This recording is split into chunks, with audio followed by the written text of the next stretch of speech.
ask your questions in French or in English, as you so wish.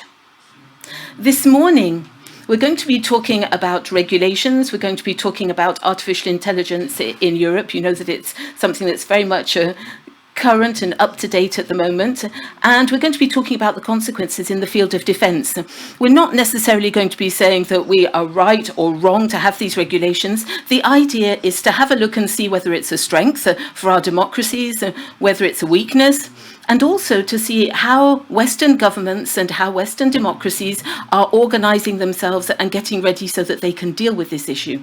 In order to do this, we have 5 panellists today, exceptional ones. Obviously, I will be introducing them one by one. Now, why are we going to be talking about this subject today? Well, it's because if we look at what's going on in the news, we know that artificial intelligence and defense have become sexy. Some very recent examples, the United Nations General Assembly adopted a resolution which was supported by 120 countries. The European Union has regulations on artificial intelligence as well, with an approach which is based on risk. And in November of 2023, 28 nations were represented in Bletchley Park, and they will be in South Korea in May and in France next November. And the American president signed an objective order on this subject and created an institute for artificial intelligence security. Now, these initiatives, which are political, are they a strength? Are they an issue which have to be dealt with differently to others? Maybe that's something that we're going to understand this morning. We're going to try and look at that. The 5 panelists that are here with us are going to speak one after the other for 5 or 10 minutes so that they can give us their point of view. The idea is that we should compare their opinions on this subject, and then I'll come back with 1 or 2 questions myself. And the aim this morning, the objective this morning, is to be able to hand over to you so that we can have a Q&A session for about a third or half of the time which has been given to us. Let's start with Pierre Gillon, the ambassador at the Belgian Ministry for Foreign Affairs. You're an ambassador for cyber and digital and new technologies. You know about defense because you were advisor for the Belgian Ministry of Defense, and you are also from the National School of Administration. Now, you all know that the Belgian presidency has already gone halfway through its mandate for the European Union, and a lot has been done in terms of new technologies and also digital technologies. I've also heard people saying that for the very first time, cyber ambassadors and military ambassadors have met together so that they could work on these various issues. So a lot of progress has been made. So, Mr. Ambassador, how can you enlighten us on the spirit when we talk about artificial intelligence and defense? What's our level of maturity in Europe with regards to this subject? Thank you very much. Hello to all of you. I'm delighted to be here. And I'd just like to say, first of all, that I'm going to manage this and not just limit myself to Europe, but I'm going to talk about the diplomatic process so that we can see how everyone is dealing with artificial intelligence. As you know, artificial intelligence offers so many opportunities, but it also raises many questions, risks, and also threats. And they're very difficult to assess. And we're going to come back to this, I think, later on during our presentation and during the debate that will follow. The challenge for public authorities and for legislators in particular is how far behind we are with regards to technical evolution, which moves forward at such great speed and therefore gives us challenges in terms of regulations, and also in terms of public authorities. So the eternal debate, and this is the question that probably separates us from our Anglo-Saxon friends, is should we have regulations or not have regulations? To regulate or not? Should legislators lay down laws, or should they leave it up to the business sector or companies to self-regulate? This is an important challenge, and I think the subject is very complex. And new forms of governance are obviously necessary, new forms of governance, which will involve all of the stakeholders. Now, the European legislator decided to draft the AI Act, which is the law on artificial intelligence, which is the first global legislation on artificial intelligence, and which also aims to have an external effect so that the European concept and European values and the respect of universal values, and it should be served as a model, therefore, for the outside world as well. And the idea was to set the tone. This legislation aims for a few objectives. The very first one is to facilitate the way in which the internal market operates. Secondly, to promote an approach which is focused very much on people and also on confidence in systems of artificial intelligence. The idea is also to protect the security and fundamental rights of all of our European citizens, to protect our democracy and our states, and also, most important point, we have to support innovation. The eternal debate when we work on regulations, especially on this subject, and I know that you're very conscious of this, it's where should we set the marker between innovation and the way in which we protect people's rights? Because when we regulate, we limit. And I know that amongst you, some people will think that all regulations are going to restrict the innovation that's going to be carried out by companies, businesses, who are going to have to adapt to laws that cost money and that also require additional resources. So how can we set that level between innovation and regulation so that we can protect people's rights? That was the main challenge of the AI Act, which has now been finalized. A lot of states throughout the world are very interested in artificial intelligence and have been developing their own rules as well. And the European Union doesn't necessarily work in an isolated ecosystem away from the rest of the world. And the objective as well, after this regulation has been adopted, we've got to have bilateral agreements with other countries throughout the entire world so that we can compare and understand the respective approaches and, if possible, try and harmonize those approaches. The approach that the European Union has decided to work on is based on risks.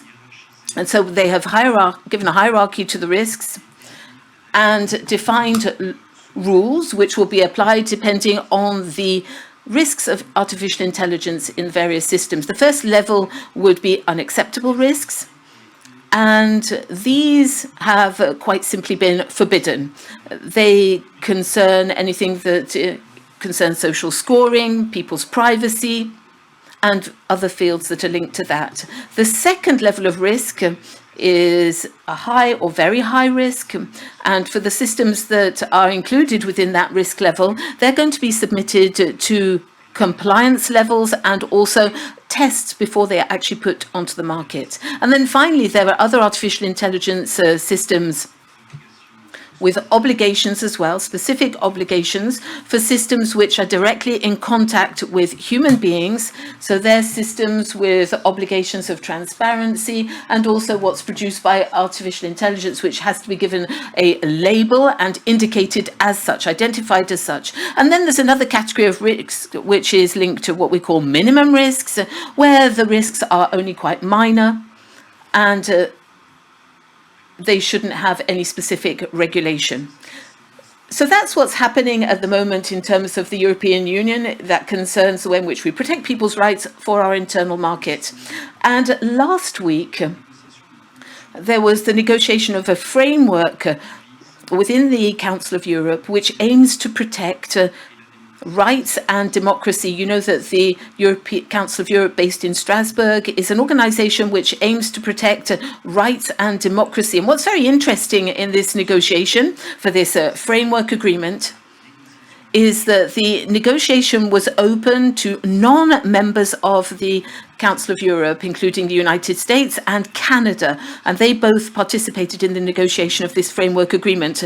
For the European Union, it was the European Commission that led the negotiations because of the high level of similarity between the approach to the AI Act, which is based on risks, and the approach of the framework agreement, which is also an approach which is based on risk as well.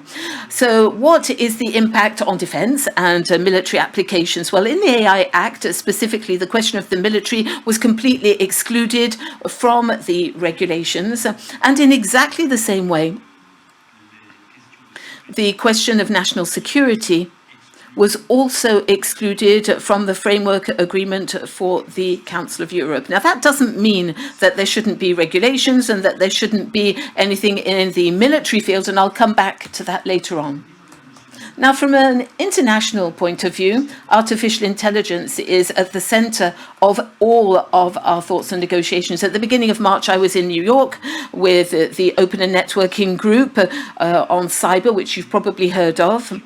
And one of the sessions consisted in looking at the evaluation of the landscape with regards to threats in terms of cybersecurity. And all of the member states agreed on the fact that artificial intelligence raised questions and also raised specific risks and threats to security and peace. Now, in terms of the United Nations, a pact for the future is currently being negotiated. It should be adopted in September, and there's been a proposal from the Secretary General of the United Nations. The Global Digital Compact document will be published, and that should lay down all of the rules if the member states come to an agreement on the way in which digital technologies are going to be developed. And then obviously there will be a part that concerns the development of artificial intelligence and the governance on a global level of artificial intelligence. Now, just to show that it's important that the stakeholders should all be on board with this, the Secretary General of the United Nations has put in place a top-level consultancy committee, an HLAB, a high-level advisory board with representatives of governments, industry, also civil society and universities. And they've got to think together on the challenges and the measures that governments should be taken with artificial intelligence. A first report was published just a few weeks ago, and they should be presenting a second report by this summer. Now, obviously, one of the important questions which has been raised by this committee is the question of the scientific horizon. So what is going to be happening in terms of developing artificial intelligence, and how can we inform the different states on the risks that these developments and opportunities will lead to? And so there are several ideas which are currently being examined at a scientific level so that we can take a model from climate change and have an institution which will be able to inform the states on all of these scientific developments that are underway. So you see, there are so many projects and initiatives which are underway on an international level. Now, the question, I'd also like to add that with regards to the G7, the 7 most industrialized countries in the world, they have developed guidelines. UNESCO has also been working on ethical standards as well for artificial intelligence. OECD is also working on the question of AI. We mentioned the executive order earlier on at the United States level. There's also the AI Safety Summit in the UK, which is going to be followed by the Paris Summit. So a lot of initiatives are already up and going and up and running. And so now we'll have to see whether all of these initiatives are compatible with what's going on at government level. There's another question on a diplomatic and political level. How can we move forward together? And what is the most efficient and effective way for us all to move forward? Should we move forward on a universal level via the United Nations? Or should we sign an agreement amongst lots of states that have different opinions and different levels of maturity as well? Or should we, to the contrary, all move forward amongst like-minded people who are at the same level of development so that we can create a sort of avant-garde group? So these are questions that are currently being debated on an international level. Now, I'd just like to talk about a specific field, because a lot of these questions on a European level don't cover defense and don't cover the military, but it's a field which has also got to have regulations as well. And there are initiatives that are currently underway for several years now. There has been a debate in Geneva whereby they look at autonomous defense systems. And over the last 10 years, various NGOs have been working on killer robots. That's a theme for discussion at a defense level. What should we do? What are the initiatives?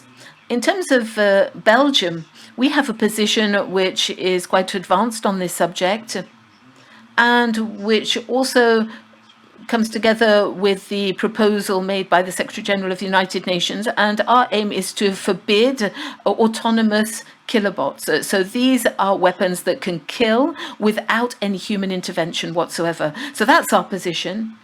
And that's a position that we share with several other states. The aim is to totally forbid any weapons without any human control or intervention. And we would fight for this to be defended with regards to the use of weapons that have an impact or significant influence on human beings as far as targeting is concerned, and also as far as decision making is concerned. So the decision as to whether an action should be taken to kill a human being or not.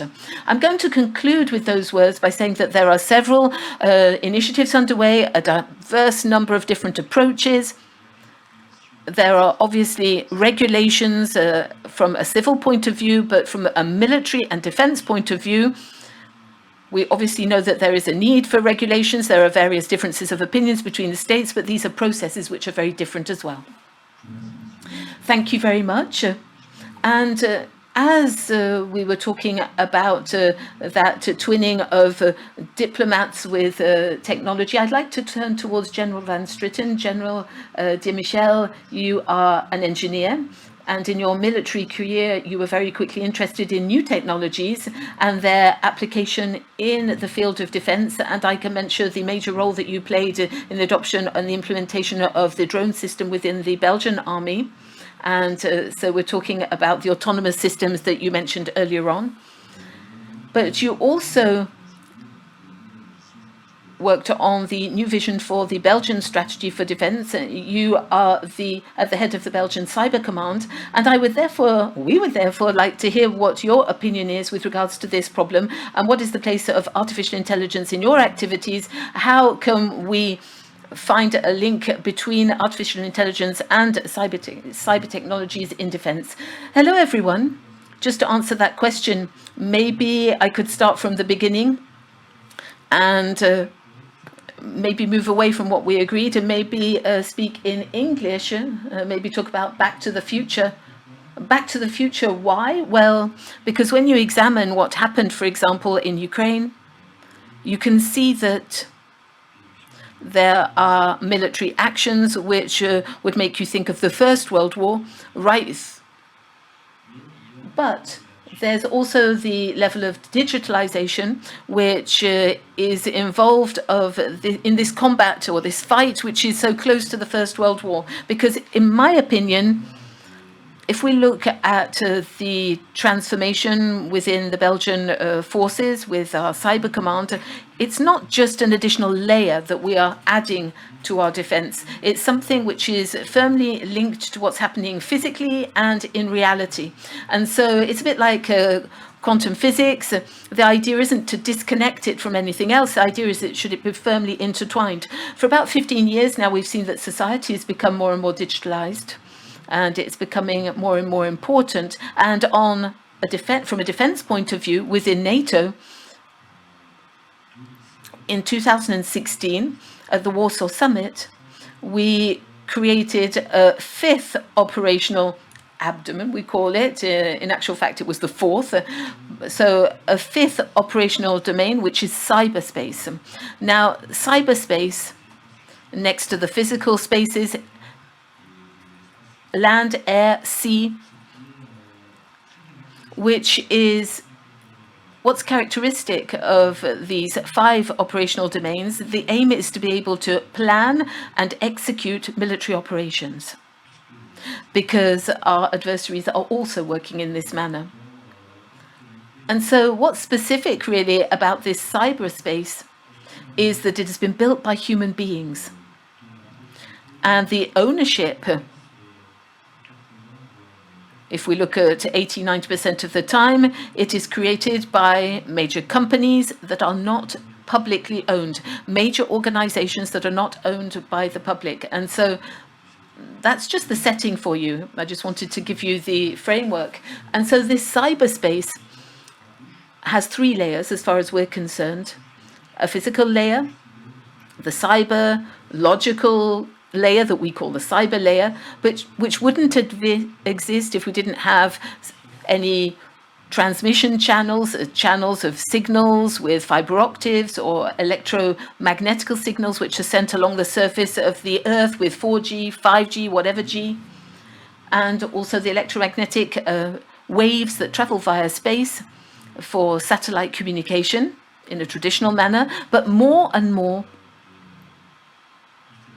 via constellations of microsatellites, which are put into place at 500, 1,000 kilometers in altitude, and which will therefore create a second physical layer of this cyberspace.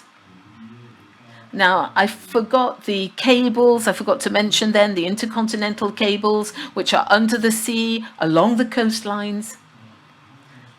And all of that creates a very complex global situation and network onto which we're going to add the social and virtual and information layer with social media, applications, all of the things that we can do and have in this space. Now, as we said, Pareto said, 80% of that is good for the digitalization of society and so that we can evolve. And then you've got the dark side of the force, which also has to be taken into account as well. And so that's why within the Belgian defense system, we have a cyber command. We could have called it the cyberspace command, but we decided not to go that far. We decided not to actually say the word itself because all of our partners have called their organizations cyber commands as well. But you can see that with all of our partners, they're moving towards extremes.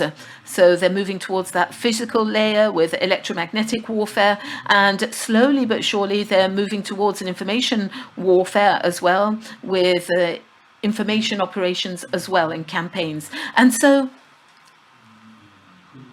there is a commonality in the vision, which can be seen in terms of all of these different organizations. And there are various conferences on Cyber Command, which are held regularly with all of the like-minded countries from NATO, but also partners as well in the Pacific, who hold conferences twice a year so that they can talk about all of these various subjects and issues. But there's also a conference of cyber commanders as well, which is held twice a year, and that is linked to the presidency of the European Union. And we had a conference with the cyber ambassadors, and that was a first. It was held during the Belgian presidency.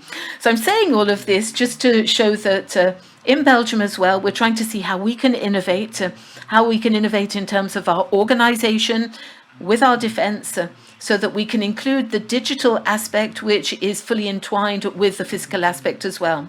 Now, our mission at Cyber Command, first of all, we have to carry out operations in cyberspace.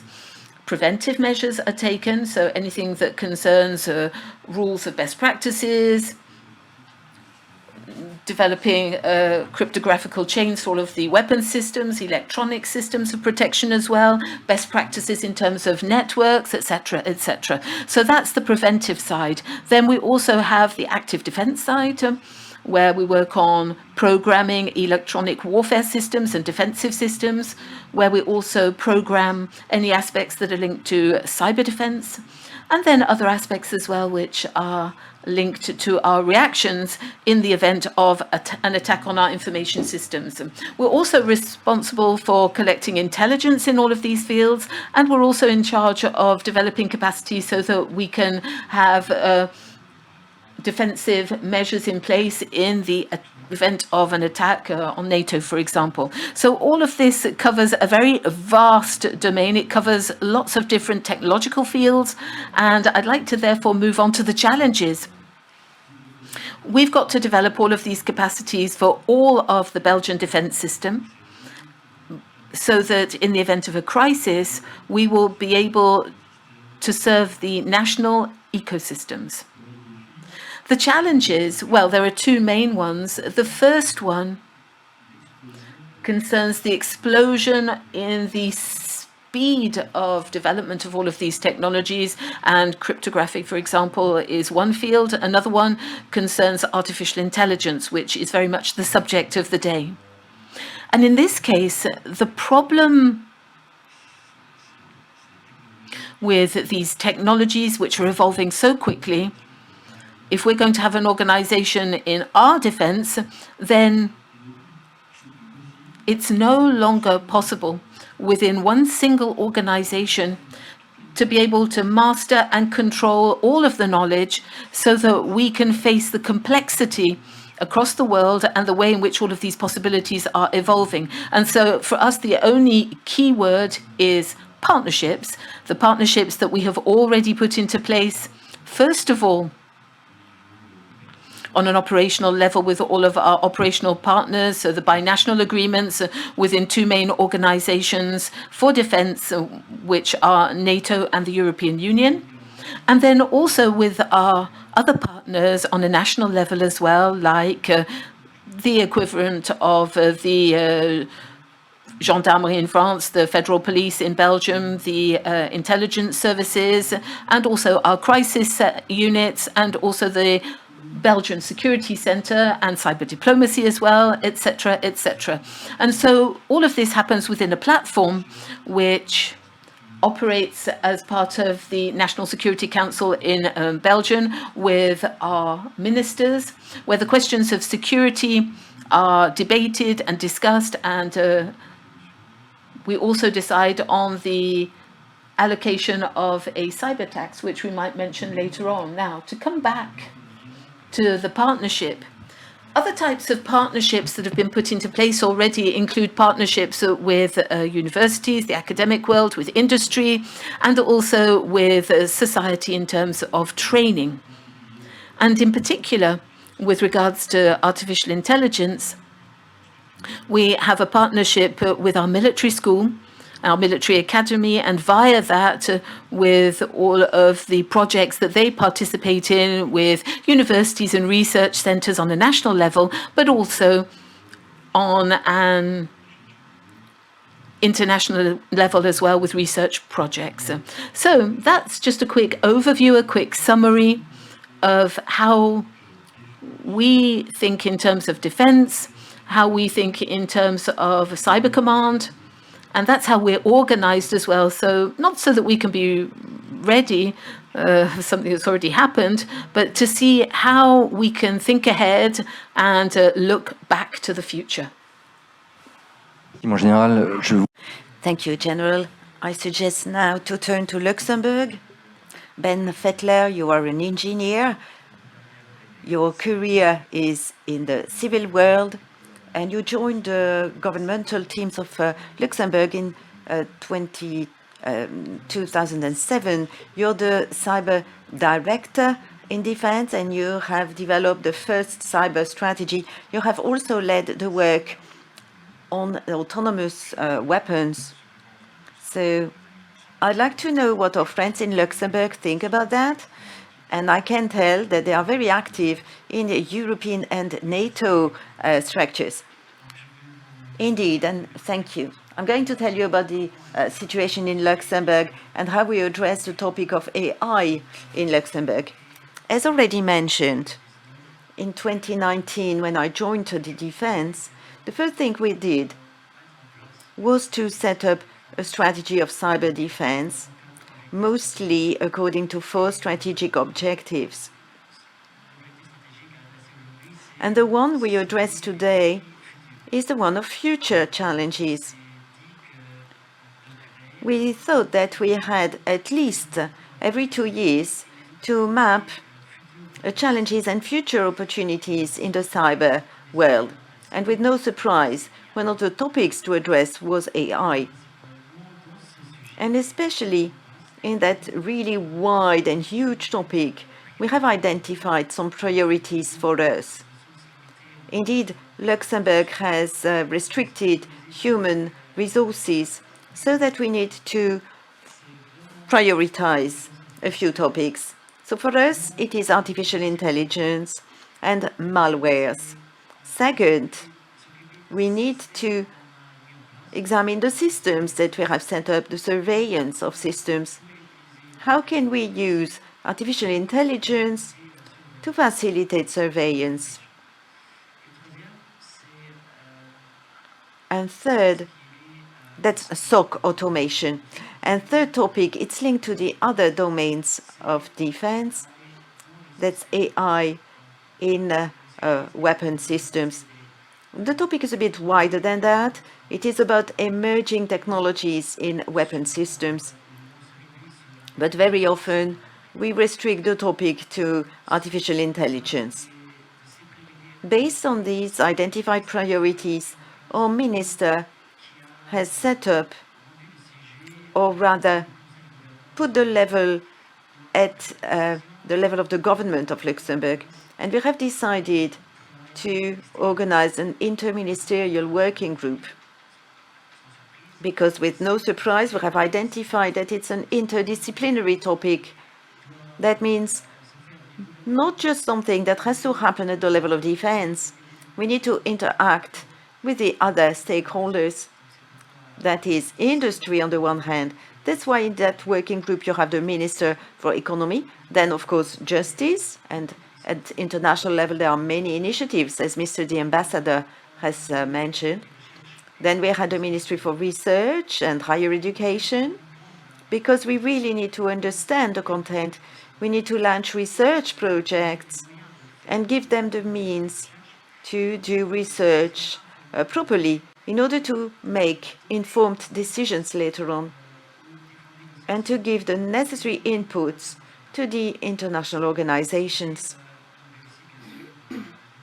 Then, of course, we had other stakeholders, for example, the Ministry for Digitalization and so on. That took us 1 year. And once all initiatives were identified, initiatives at the level of the European Union, NATO, and still others that are more regional based, after that, we had an overview of what was happening. Based on the information, we made the decision to invite as well the civil society in the discussion. We organized an international conference where we invited some experts from the fields of ethics, from the technical field, legal fields, and civil society, as the killer boots, for example, that have been mentioned. And additionally, it was also public. So we invited citizens to be part of the discussion. Indeed, we wanted to get their point of view and know how to regulate AI in the field of defense. But we did not only want to ask questions, we also had an e-learning platform, because the answer is not only black and white. There are many situations where AI is an opportunity. For example, in fields where people or soldiers face difficulties. And let's take an example. A 24/7 surveillance cannot be done by a human being, while it's not a problem for artificial intelligence. But then we need to wonder about the red line that should really stop us. The mandate of that interministerial group was really to identify the red lines for Luxembourg.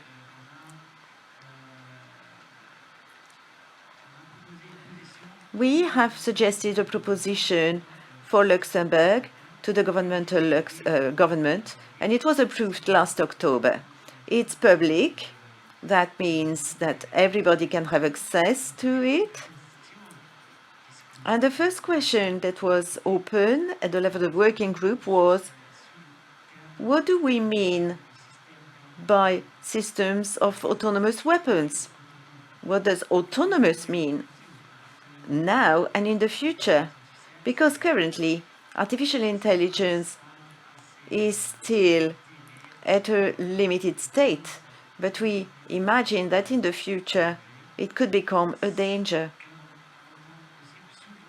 We often hear talking the principle that a human person should also be involved in the decisions. We need humans in the loop. But you all have Netflix at home, and you can select your films, but the algorithm already suggests a pre-selection. so that your decision is already a little bit manipulated, and that has to be avoided. Or we need to understand how the system made the decision in the first place. We need transparency in the whole decision cycle. So there is a whole set of questions that we addressed in the working group. We tried to develop something. And now we are in the process of promoting what we have identified internationally. Indeed, we thought, well, Luxembourg has a position, but that is of no interest to the major players, the US or China. So we need to turn to the international level and try to find consensus means to reach the consensus. And to do so, we need to start with simple principles. And I think that's an opportunity as well to get aligned to the regression that we already have. For example, the AI Act. We can take that principle of a risk-based approach and check if it is applicable or if we can apply it to the field of defense. So, in a few words, this is what we are doing in Luxembourg in the field. Thank you, Ben. Maybe we'll come back on the topic, but it's true that for me, being French, on such a topic, if we involved the people so early in the process, it can come as a surprise. Maybe we'll come back on it in the questions. So after 3 perspectives from governments on these topics of regulating the artificial intelligence, I'd like now to turn to the industry, defense industry and technological industry, because they are the ones to propose suggestions.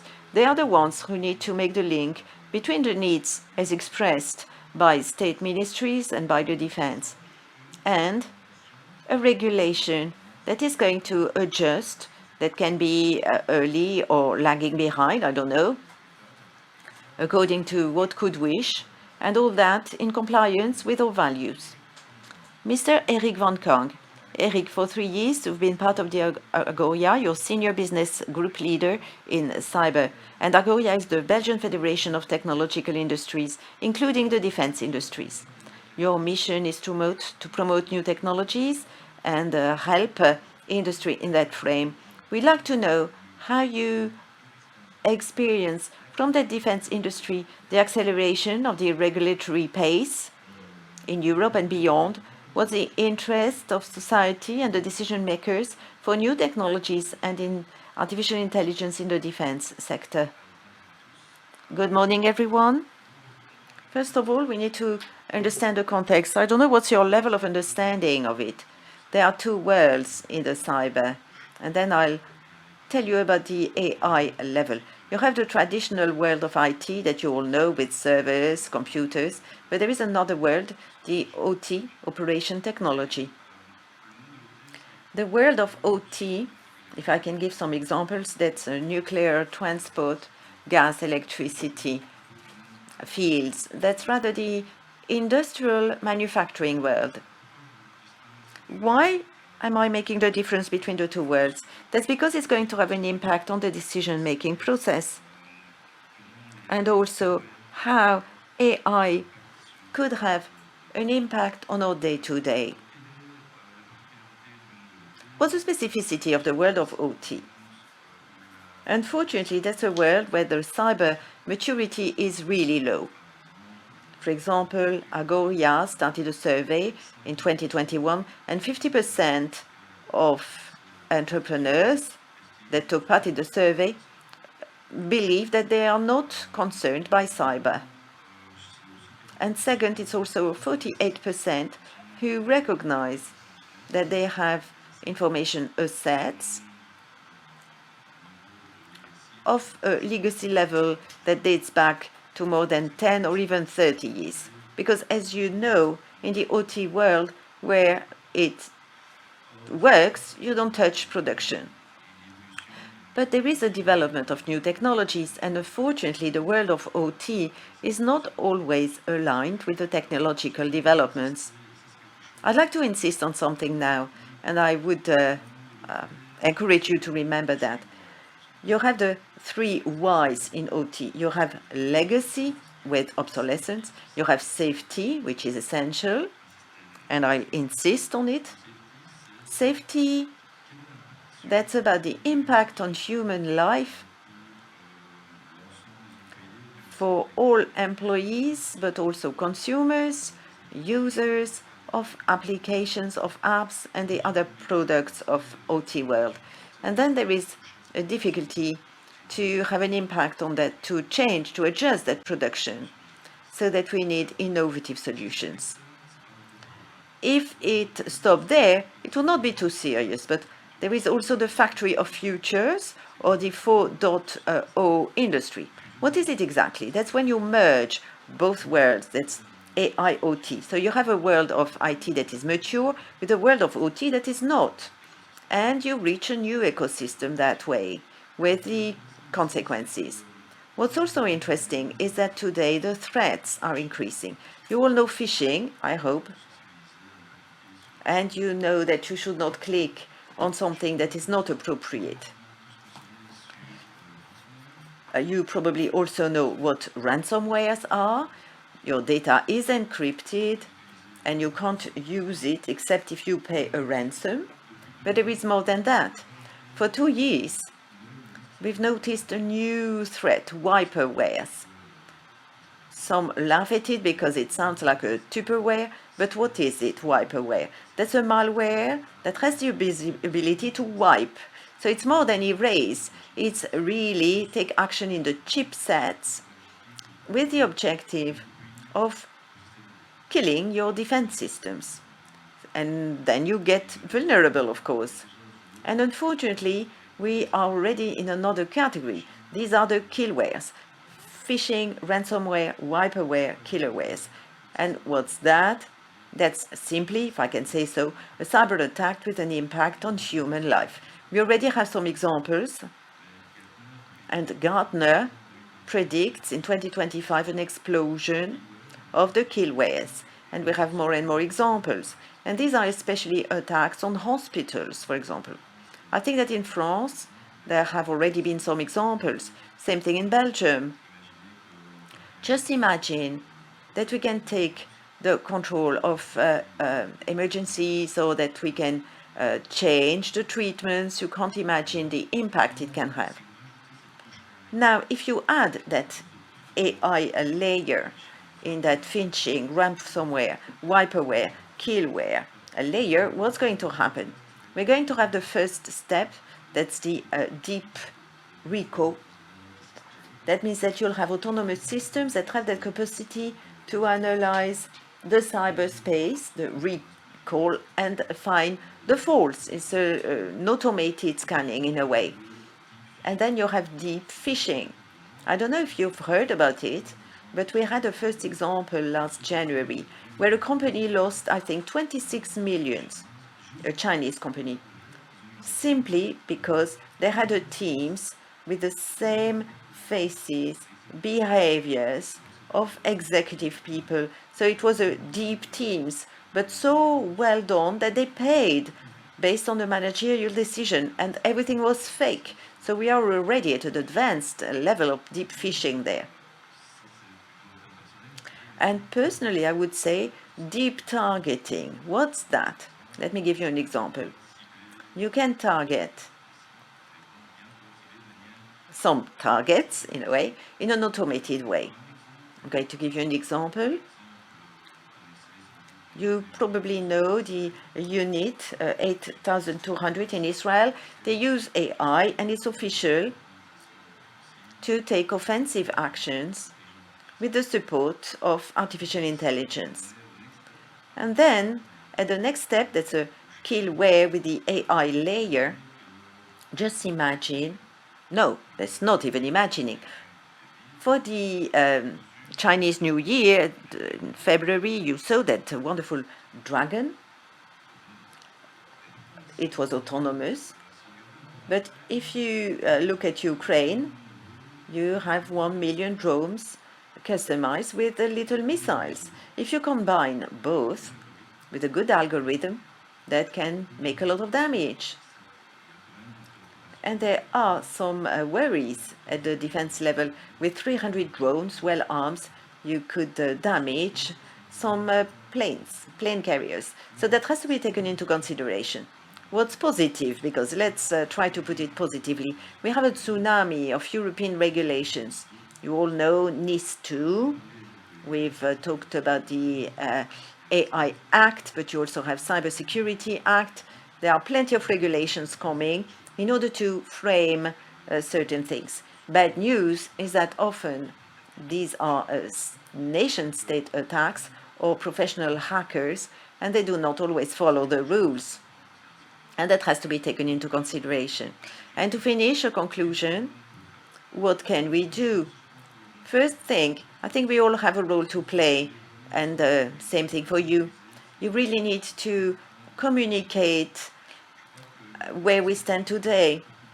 The solution is partnership, partnership, partnership. We're lucky today.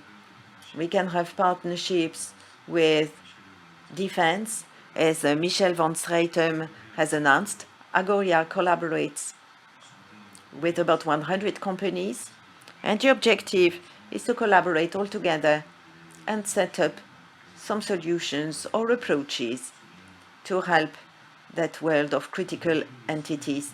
Second, today at 2 we have a partnership with Luxembourg, and we're going to create the first Cyber Defense Day. Belgian companies, the companies from Luxembourg, are going to collaborate. There will be a matchmaking, and we'll try to see how we can find solutions. Within Agoria as well, I coordinate a business group, Cyber, made in Belgium. You can recognize us. We all have a strap, black, yellow, and red. And last Friday, we also developed a new focus group linked to that manufacturing world. We had about 20 companies with an expertise in the field, and we'll be able to address the topic. And to finish, I think we need to be positive. There are many groups and experts here who think, who work, who set up solutions. I'm convinced that partnership of defense and industry is the key for the future. Thank you. Thank you, Eric. Let's now turn to the other side of the ocean for another perspective. And I'm going to ask Colonel Daniel Blanc. Dear Daniel, I'm going to speak in French if you allow me here. But since last time we met, that was in Ottawa some years ago, many things have happened around artificial intelligence, and we're talking a lot about it in the field of defense. First of all, and I will come back with another question later on, but I'd like to know, first of all, what's the use, what's the role you envisage for artificial intelligence in defense? And you're going to speak English. Thank you. Thank you, Harry. It's a big pleasure to be here today. We had good discussions at high level, but now let's turn to a cyber force level. A little bit in English now. Let me just talk about the operational advantage. This is what it's all about. Why artificial intelligence is so critical to military operations. Our job is to defend, fight, and win our nation's battles. That is in the physical domain and in the cyber domain. Your sons and daughters, your partners are part of that fight. And you know that sitting here in Europe, some of the realities that we currently face. The threat actors are using artificial intelligence today. They are working at speed, and we need to be able to defend at speed. And the criticality for us in the military is that we need to be able to see first, we need to be able to decide quickly, and to act. If not, the enemy has the advantage. So, again, artificial intelligence, we have no choice. We need to implement this in our military forces. How we do that, though, is a discussion that is ongoing with all Western militaries. Because, of course, we need to do it in a responsible way, and we need to do it in a way that we have full trust of the governments that we represent, to ensure that it's going to be used in a responsible manner. This is a challenge, because we are talking about speed, precision, and trust in the implementation of artificial intelligence in military operations. We are now, in my organization, looking at how to implement it. And we're looking at implementing it in 9 main areas. This is in the threat detection area, the real-time monitoring, the incident response, the malware detection, the authorization and authentication aspects, our network security, our threat intelligence, and our security awareness training. And we look at implementing this artificial intelligence in a full spectrum of cyber operations, in defensive cyber operations, offensive cyber operations, and our security, cooperation, and capacity building efforts. So it's critical. Once again, if we're going to fight and win in this domain, artificial intelligence is going to be a key enabler, which I think is going to lead us to some of the discussions about the importance of ensuring that the legislation that governments are developing, and as we discussed earlier, are implemented with that in mind. Merci Henri, à vous. Oui, Thank you, Daniel. I'm going now to ask you another question. You've mentioned the need of regulation and the fact that there are discussions between Western countries on the topic. I'd like to know, on the one hand, what's the current situation of reflections in Canada, and also what perspective you have, personally or as a group, on our appetence of regulation for regulations in Europe? That's a dangerous question, isn't it? In Canada, we are developing our program, but in fact it takes too much time. I think that one of the issues we have is that it's a very complicated topic, and for us, it does not go at the speed of technology. And for governments, I think that they sometimes are scared of drafting something, developing a law, and they know, because they know that in 1 year's time it will be totally different. Whatever legislative framework we build, and we are in the early stages of building some, and we're in consultation stages now, is that the framework of that legislation is going to be very hard to maintain. The analogy that I use is, if you recall, back after 9/11, many of our governments put in counterterrorism legislation. But to ensure that that legislation stayed in bounds, it was time constrained. So many nations passed that legislation with a 5-year sunset clause or an actual review mandated in the legislation. I think for artificial intelligence, that is the same thing. We need to look at legislation that has a mandatory review process, because the technology of tomorrow is unknown. And how quickly things like quantum are going to affect that is important when we go forward. So, from a Canadian perspective, I think we're behind the European work that is being done. I hope that we catch up very quickly, but it's a complex area, and there's lots of work going on. And I'll be honest with you, I think we're going to learn from their European experience as they implement their legislative framework. Merci, Henri. Thank you. I keep in mind that notion. Thank you for the compliment, saying that we are ahead. And I also keep in mind the challenge of the regulation that will always be lagging behind technology. And that's a need that I had already heard about from the other speakers, a need to keep some margin of maneuver in the legislation and the ability to review it on a regular basis. And to do so, let me turn to you, dear Ambassador, to know why diplomats, why around the negotiation tables in Brussels and elsewhere, why do we wonder about the risks and threats of artificial intelligence and defense in a general way? Because if you allow me, that's not your usual playground. Thank you. First of all, I'd like to say that artificial intelligence has to be envisaged in terms of opportunity and risk and threats. Let's not forget the opportunities. There are many of them. Why do we wonder about risks and threats around artificial intelligence? That's because our core business is peace and security, international security and safety. And last week, for example, we had some reflections within the United Nations on the risks of artificial intelligence compared to cyber security. We've worked on the basis of 3 scenarios. That's not comprehensive here, but it gives an idea of the current risks that we are working on. First scenario, cyber attacks that are reinforced by artificial intelligence. And the example in the scenario has to do with cyber attacks reinforced by AI using unknown vulnerabilities and that have as a target critical infrastructures. The idea was, for example, the grid, the impact on the society, and the links between states.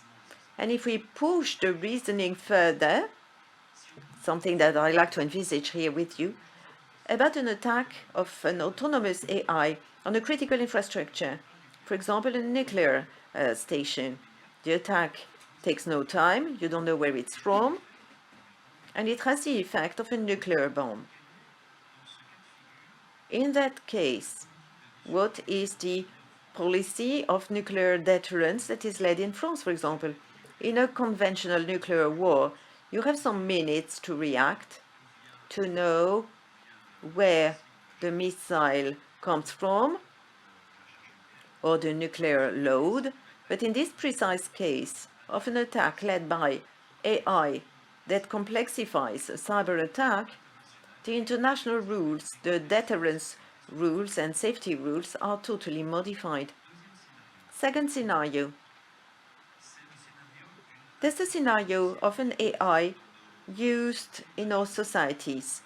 Let's imagine that AI is used to process immigration files and has to pre-review the candidates to immigration to check if they met the legal requirements as determined by the state. Let's imagine that AI has been altered, that an attack has changed the algorithms and the system of analysis starts drifting weakly so that it's not detected straight away. And in the analysis files around immigration, suddenly we see that the people who are less than 1.6 meters high and who are red-haired are turned down. So there is an impact in the trust of the population towards the implementation of AI. After these cyber attacks increased by AI, you have the models of AI that are also altered by defaults or bad functioning. The third scenario is that of artificial intelligence, which disrupts and changes our perception of reality. And these are disinformation campaigns, deep fakes, and obviously they have an impact on the election processes and democratic processes. Imagine a candidate at the presidential election who all of a sudden decides to give way to an opponent due to a video which was produced by artificial intelligence and which has an influence on all of the electors. And so these three types of threat, these three approaches of artificial intelligence, these three scenarios could be plausible, very short term, and they could raise questions with regards to the relationship between different states and for the stability of our democratic systems, and also the trust that we may have in state structures. And that's what concerns us from a diplomatic point of view, and that's why we're so interested in these issues. I'd now like to suggest that we move on to the question and answer session with the audience. So if you would like to ask any questions, if you could just say maybe who you would like to ask the question to. If not, I will decide who should answer. I'll try and then decide on who will take the question in your place if you don't say so. So before I do so, I'd just like to turn to Ben. Ben, could you maybe tell us when the Luxembourg authorities will be working on these strategies?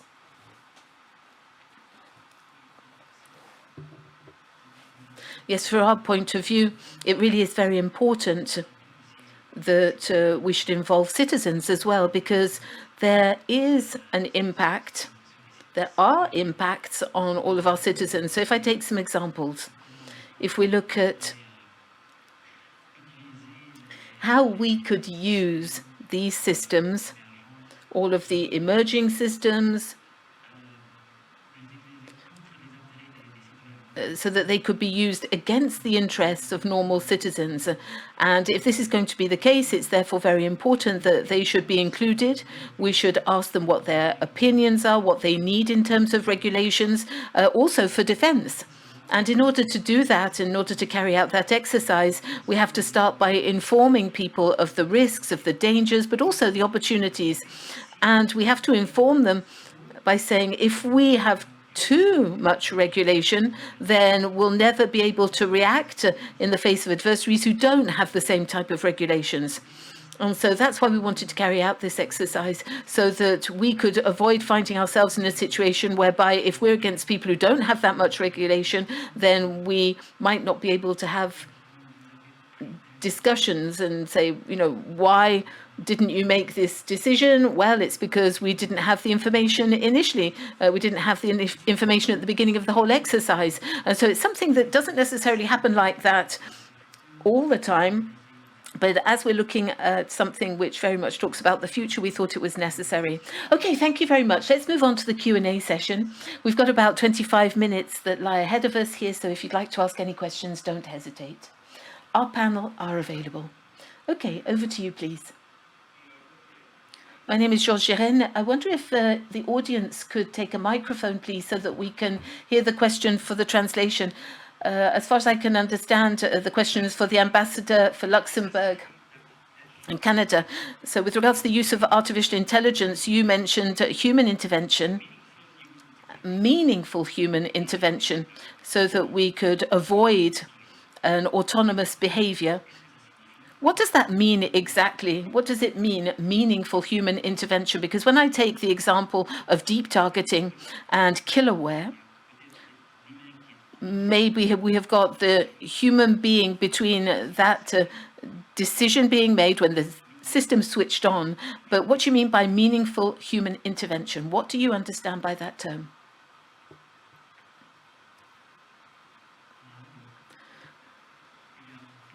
Well, there are a lot of discussions underway on an international level with regards to what we understand by an autonomous system, but also meaningful human interaction, because it is a key issue which is going to be used in our laws, but we have to decide on a definition to start with. So as far as we're concerned,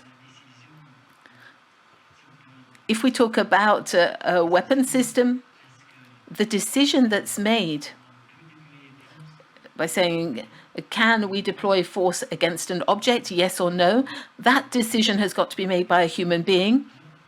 But that human being has got to make the decision on an informed basis. So the person has got to understand how the system actually came to the conclusion that force had to be used. Because if afterwards we have an incident that wasn't desired, then there will be questions raised and there will be all sorts of forensic affairs, etc. So we really do have to bear in mind that we have to have some form of traceability of the decision-making process, the chain of command. Now, I'd also like to answer that question on the basis of our professional experience that I've had over 20 years, and with remotely piloted aircraft. We use that word rather than the word drone. In English, we call it an RPA, a remotely piloted aircraft. The first point that I'd like to talk about with regards to my experience is that you have to call things what they should be called with the right terminology. And so when you see an MQ-9B or an MQA or a Reaper, when you see a plane flying without a pilot, we call it a robot. Whereas it's a plane which is being piloted remotely, and the fly-by-wire, so the link, the electrical link towards the command surface and towards the wings of the plane, all of that is created using a data link or several data links. And so if it's a plane, then it's got to be considered as a plane because it's going to behave like a plane, it's going to be piloted like a plane, by a crew with what we call a multi-crew, with a pilot, a co-pilot, and they have exactly the same functions as a crew that would be on board a normal aircraft, a commercial aircraft. So that's the first point. We have to call things by their name, and we have to call them in accordance with the essence of what they mean and what they do. And then secondly, to move on to the debate with regards to artificial intelligence, we've got to differentiate between automation and an augmentation in the capability to analyze or make decisions in terms of what we call that meaningful intervention in the process. And the difference between the two, I think everybody would agree to say that a specialized doctor who uses analysis techniques with imaging that has been reinforced or augmented to increase the capabilities of diagnosing a cancer, I think everybody would think that that was quite normal and legitimate. And if I use another example within the field of defense, if we've got to be able to detect more quickly any threats of attack on our forces, our armed forces, I think it's quite legitimate to increase our capability to detect them. So that then, if we think of the rationale of military planning, we've got to be able to make very quick decisions. The other aspect is that when we call about excessive automation, right through to the automation of the decision-making process, and that's where the problem lies. Because as long as you remain in the field of increasing the capacity to make a decision, and you can justify that, and that's another debate, then that's fine, because that's the limit. Because we've got to see just how far we can go with automating weapons. I think that's the main question, because we can automate processes right up to a certain point, but we can't go to the extreme of automating all of the decision-making process as well. So they're the two aspects that I think we should be discussing within the debate.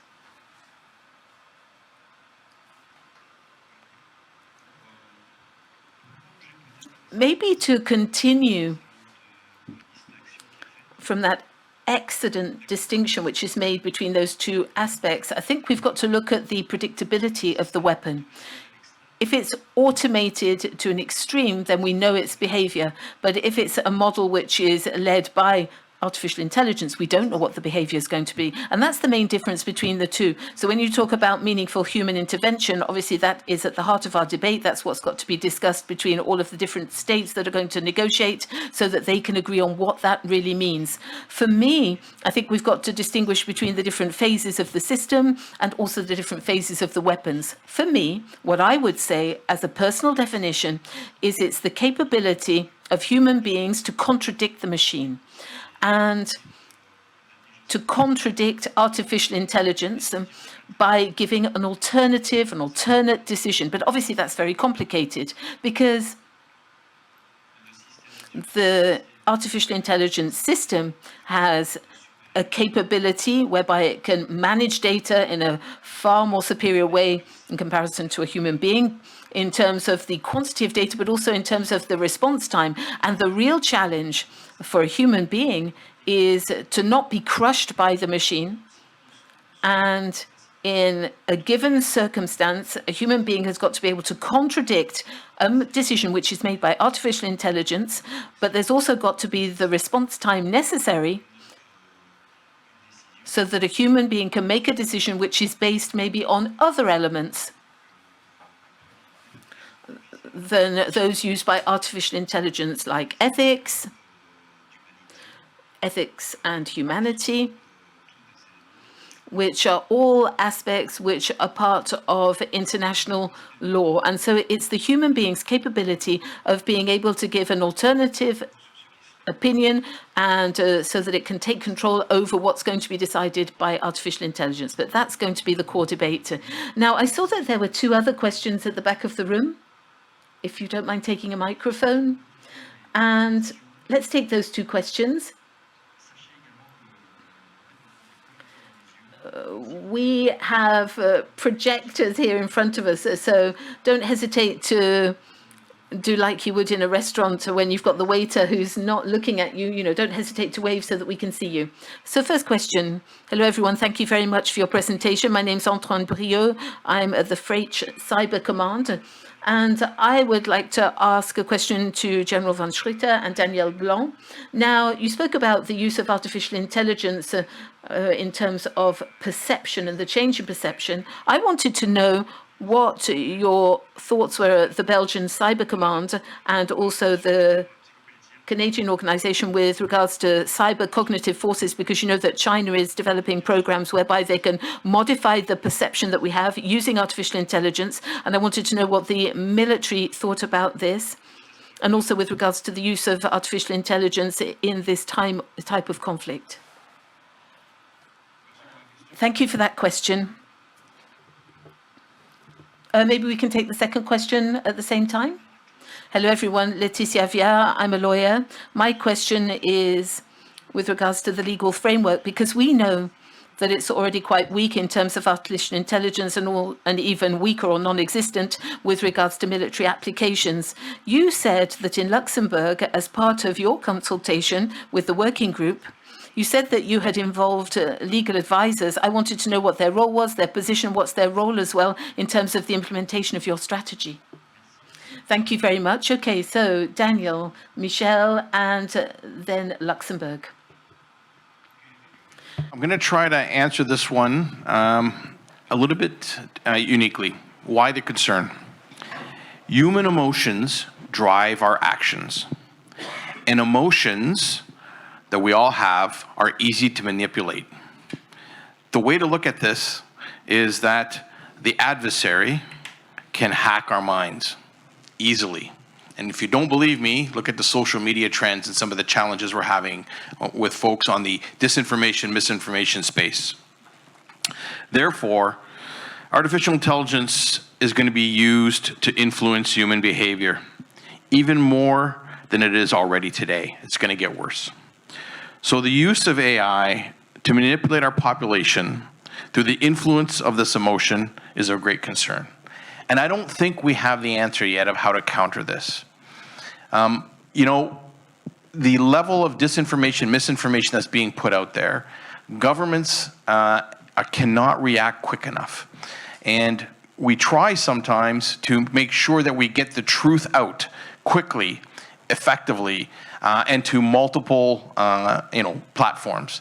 But when this information is being pushed out on some social media influencers that have millions of viewers, look at your respective government's social media sites and see how many followers there are on Twitter or X and Instagram, etc.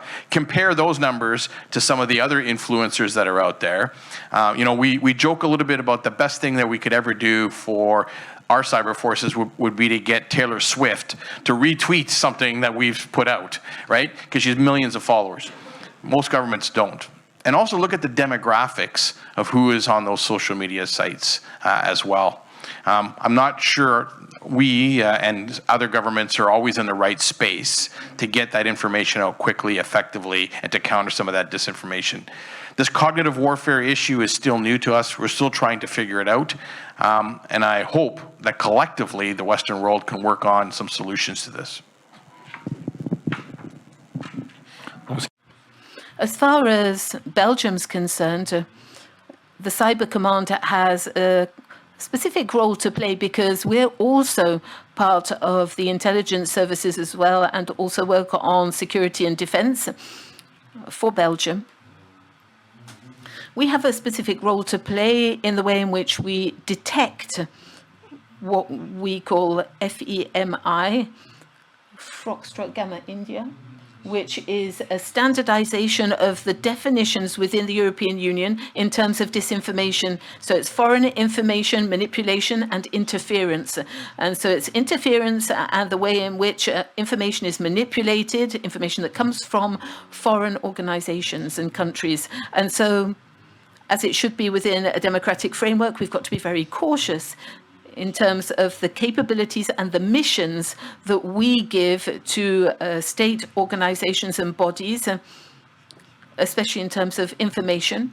And our mission is therefore limited to the F of FIMI. So we are there to detect when there is a foreign influence in radical debates and in information in general in Belgium. And we have developed a capability in this field since 2019, following preparations for the elections of 2019. And we reactivated this process for the elections which are currently going to be taking place in June, both on a federal level, but also in the regions, but also in Europe, the European elections in Belgium. And so we now have capabilities permanently in this field. So how does it work exactly? Well, you've got a debate, for example, which is in social media with farmers. And sometimes it comes from France. And so when it rains in Paris, there's a little bit of drizzle in Brussels. So we have the debate, and we can detect that there are radical discussions which have been accelerated either by automated algorithms or by trolls or by bots. Doesn't really matter. And we try to detect where this peak in acceleration has come from. And so that's one of the missions that we have. We also cooperate internationally with other cyber commanders in binational projects and also within the Conference of Cyber Commanders of the European Union, because we have decided that this theme should be on the agenda for all of our discussions. And the key word is a partnership, so that we can find solutions, we can find a response. So partnerships with whom? With NGOs, partnerships with consortiums which have been put into place by the European Union. There are 14 hubs with consortiums that aim to counter disinformation, and they have been put into place with European subsidies. One of the hubs in Belgium, well, we've got two. We've got one for the French-speaking side and one for the Dutch-speaking side. For the French-speaking side, we've got France Press Agency.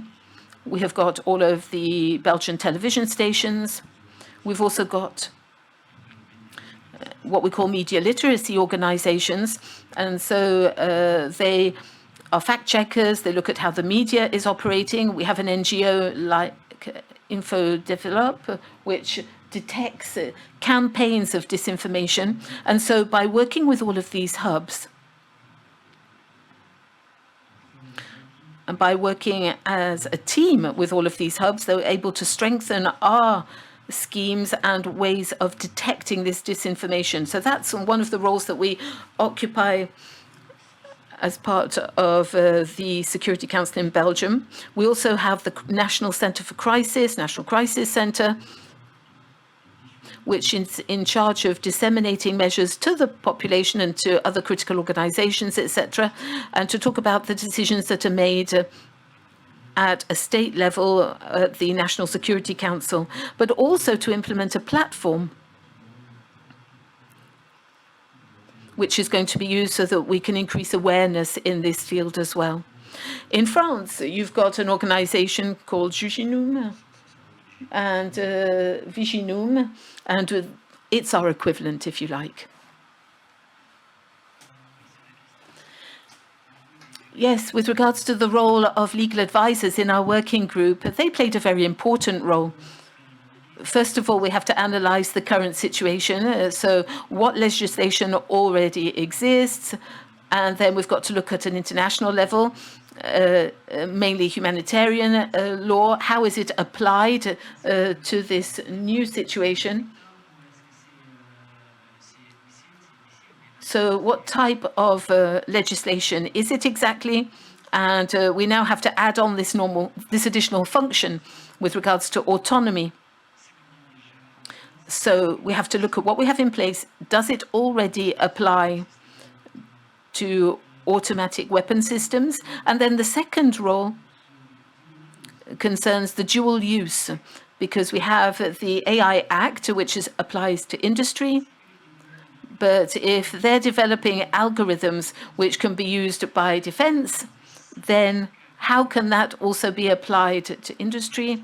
And then for questions of research, very often we hear people talking about encoding international law and encoding it in algorithms which are then going to be used by artificial intelligence, because there really are a few principles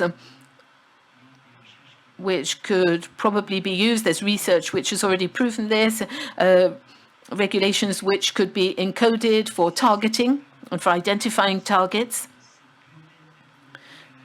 Because if we have identified that we're probably targeting a hospital, then it's the human being that should take control, and the weapon system can't make an autonomous decision. So there are so many legal questions that have been raised in this field, and that's why we have got to work very closely with all of our legal advisors. Thank you very much. Anybody like to ask another question? Okay, let's take a question from here. And then afterwards, I know that the panel has a question for you.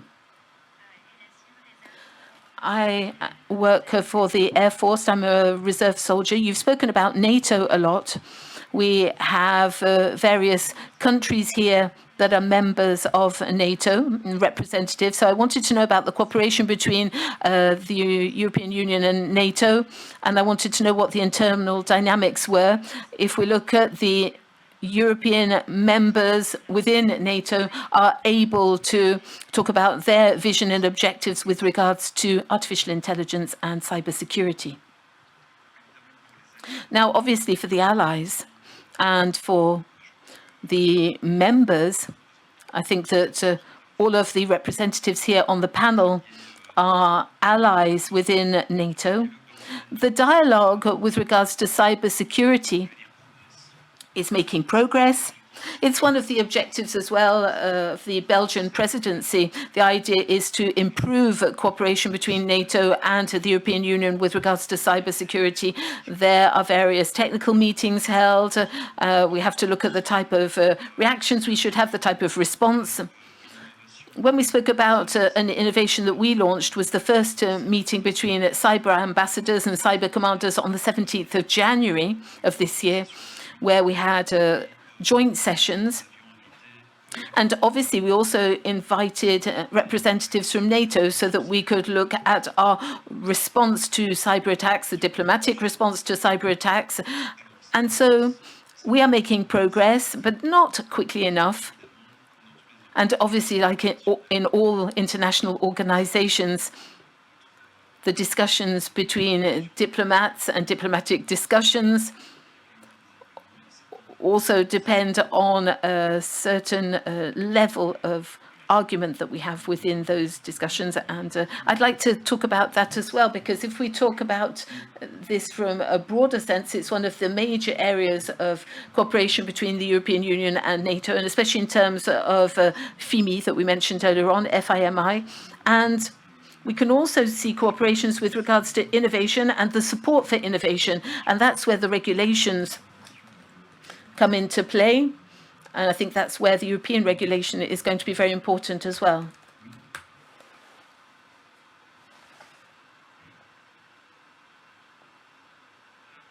Yes, hello. First of all, thank you very much for this conference. My name is Imet Barazag. I come from the Ministry of Foreign Affairs. I wanted to talk about a broader question, which is artificial intelligence is very complex. We don't necessarily understand how they function with their algorithms. And in the chaos where we could lose human life, who would be responsible from a legal point of view? Would it be the creator of the software, or would it be the customer of that artificial intelligence? Now, I don't know whether anyone wants to dare to answer that question. I'll dare to answer. You have to look at the certification of airspace. Now, in a nutshell, how does this work? The manufacturer of a plane has got to guarantee that technically the plane will operate in accordance with standards and criteria, and they are responsible. The manufacturer is responsible throughout the duration of the life of that plane and for any changes to that plane. The plane is sold to an operator, an airline, and that airline is therefore responsible for the use of that aeroplane in conditions and in accordance with the regulations and standards which have been stipulated by the manufacturer and by the aeronautical sector in general. Then the system of maintenance for the plane, the pilot, all of the companies that would do the maintenance on that plane, well, they follow the same principles. They have to follow standards. The personnel that works for the airline, the pilots, they also have to go through a series of certifications, and the operators that work on the maintenance of the planes, they are also responsible for respecting a whole series of standards and directives as well, which come from the manufacturer. And in addition to this, there is a system which we call aviation safety, whereby for 600 little problems, you will have 100 incidents, you'll have 10 potential accidents, and then you'll have one real accident. And so the aim of that is to make sure that there are no holes in the cheese for those 600 problems. So what do we do when we patch? What we try and do is patch up those 600 little holes, and that's what we're doing continually, trying to patch up those little holes in the cheese. And we share information because it's exactly the same system in the aeronautical industry. Everybody who uses an aircraft has to share the information with regards to all of those little faults, those little holes that they will have come across by chance. They have to warn the manufacturer, etc. Now, with artificial intelligence, how can we apply that? First of all, it's complicated to do it with IT. And so it is therefore even more complicated to apply it to artificial intelligence. But for me, I think the beginning of an answer with a possible approach. Okay, thank you. I'd like to ask each of our panelists to prepare their last question if we're going to stick to the time limit that was given to us. Now, even if we say that defense is not covered within the regulations and that very often it's not covered in terms of regulating AI, the borderline really isn't very clear. It's even maybe non-existent, and that's probably one of the biggest changes that we could hope for if we think of our approach with regards to regulations in terms of defense and new technologies. So if you're ready, I'd like to start with the other end of the table. Daniel, are you ready? Yes, I just wanted to say that it really is important for us in the military. And I'd also like to answer a question with regards to NATO. For us in Canada, it's very difficult to work on cyber operations beyond NATO because most of the authorities are national authorities. And we're still working on how we can work on things beyond NATO. I'd say partnership. I'm repeating myself, but I really do think that we've got to have these partnerships at different levels. We've spoken about international partnerships. We have spoken about defense partnerships, private partnerships, education. And so for me, I think that is the main objective. The other word that I would mention is that we have to understand the values of cyber and how we can intervene. It's a question of trust and resilience, and they're the key words that you have to keep in mind. To conclude, what's important is to try and find principles that can also apply to defense with that red line that we really mustn't go beyond. And we could compare with the AI Act, the unacceptable risks. And I think we've got to find a way of defining this in defense. And so for the AI Act, we could use it as a basis, as foundation, so that we can decide on principles that could be applicable to defense. But it's very complicated. I'd like to conclude with a partnership as well and a question for all of you here in the audience. So a partnership in terms of knowledge, because that's essential.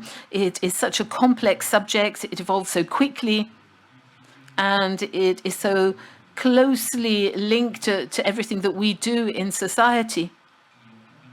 And there's no alternative other than working together. And so my question would be, in cybersecurity, who knows the framework that defines all of the different techniques that can be used to attack systems in cybersecurity? Who's heard of that framework?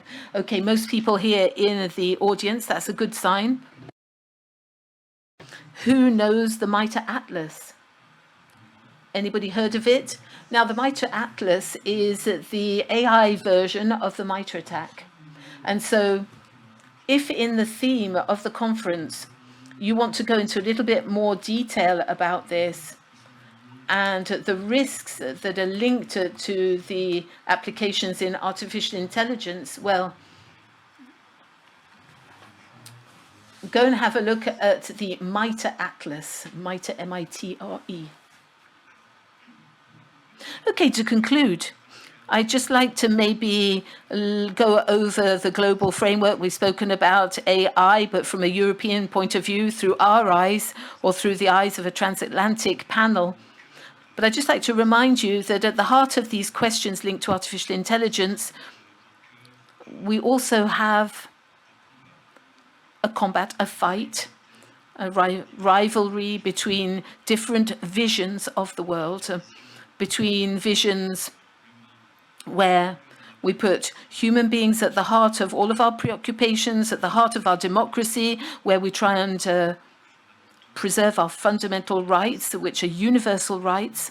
And then on the other side, we have an approach which is far more authoritarian, which aims to use technology so to control society, to verify how people are acting and therefore limit people's rights. And I think it's very important to bear that in mind. It's not a technical question, it's not a military question, but it's also a question of how our societies are created. And there's a vision around the world. And I think that it's only through international dialogue, through multilateralism, where we can compare different ideas so that we can come together, look at the rules that we can share despite our different points of view. And I think that that would be very important if we're going to guarantee peace and security. And obviously, if we're going to rise to these challenges, we need cooperation, we need partnerships. They're going to be important. Partnerships between diplomats and military organizations, but also partnerships as well with stakeholders in industry and also the academic world and civil society. Before I thank our panelists, I'd like to wish you all a great FIC. We were going through the warm-up stages here, so thank you very much for having participated. Thank you very much for your very targeted questions. Enjoy the rest of the conference, everyone, and I'd like us to give a round of applause to our 5 panelists.